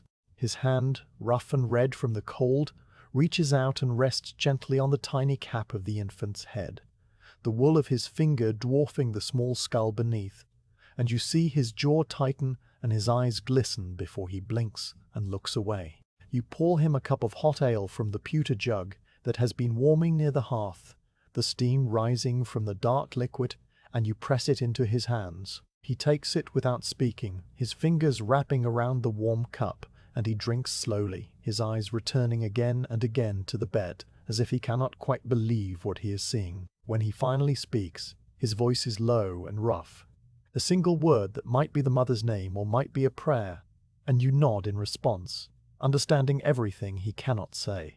You tell him quietly that mother and baby are both well, that the birth was smooth and strong, that his wife is a woman of great courage, and his son is healthy and beautiful. He listens with his eyes still fixed on the bed, and then he sets down the cup and rubs his sleeve across his face in a gesture that is at once rough and tender, and he nods once, a short, decisive movement that seems to settle something inside him. The sun breaks through the low cloud outside and paints a golden stripe across the floorboards, a broad beam of pale winter light that enters through the window and lies across the flagstones like a warm blanket. The dust motes that danced all night in the firelight now dance in the sunlight, a different kind of gold, and the kitchen seems to fill with a new warmth that is not only from the fire. The father pulls the settle bench closer to the box bed and sits down heavily, his elbows on his knees, his chin resting on his clasped hands, and he watches his wife and child with an expression of quiet wonder that transforms his rough, plain features into something almost beautiful. You leave him there and return to the hearth, stirring the porridge once more and adding another pinch of salt. The simple domestic task grounding you in the morning that has now fully arrived. The porridge is ready, thick and creamy and fragrant with nutmeg, and you ladle a portion into a blue earthenware bowl for the mother when she wakes. You set it on the warming shelf where it will keep, and you pour another cup of hot ale for yourself, the warmth of the liquid spreading through your chest as you drink. The clock continues its steady tock, the pendulum swinging with the same unhurried precision it has maintained all night, and you realize that you have not looked at its face for hours, that time has ceased to matter in the way it matters during the day. The brass weight has nearly reached the floor, and you know that someone will need to wind the clock soon, but not yet, not quite yet. There is still a little time for stillness. You gather your belongings slowly, the basket of birthing cloths now empty of everything except your personal items, the small jar of honey, the twist of chamomile, your sewing pouch, your knitting needles with the nearly finished sock heel still attached. You wrap the used cloths into a bundle that you will take home to wash and bleach and fold for the next birth, and you pack them into the bottom of the basket with the practiced efficiency of someone who has done this many times. Your shawl is still hanging on its hook near the door, and you take it down and wrap it around your shoulders, feeling the familiar weight of the wool settling over your arms. The father looks up as you move, and he rises from the settle bench and comes to stand before you, his large frame blocking the sunlight for a moment. He thanks you in a low, earnest voice, his words simple and few, and he presses a small cloth bundle into your hands that you know contains your fee. Perhaps a cheese or a cured sausage or a few silver coins, whatever the household can spare. You accept it without looking, tucking it into your basket, and you tell him that it was an honor to attend his wife, that she did all the work, that nature knows its own way and needs only a little patience. He nods, his eyes still bright, and then he returns to his vigil by the bed. You pause at the kitchen door and look back one last time. The room is exactly as it has been all night. The whitewashed walls and the dark beams and the copper pots and the tall clock and the glowing hearth. But it seems different now, filled with a new presence that was not here when you arrived. The baby stirs in his mother's arms and makes a small, mewing sound, and the mother opens her eyes and looks down at him, her face soft with a love that is entirely new and entirely ancient. The father leans forward and touches her hair, and she looks up at him and smiles, a tired, radiant smile that fills the kitchen more completely than the sunlight.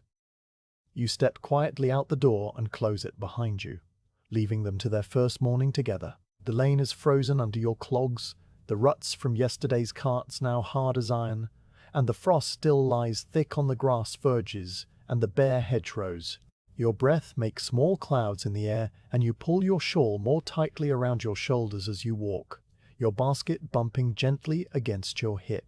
The sun has risen fully now, a pale winter disk that hangs low in the southern sky and casts long blue shadows across the fields, and the ice on the drainage ditches glitters with 1,000 tiny points of light.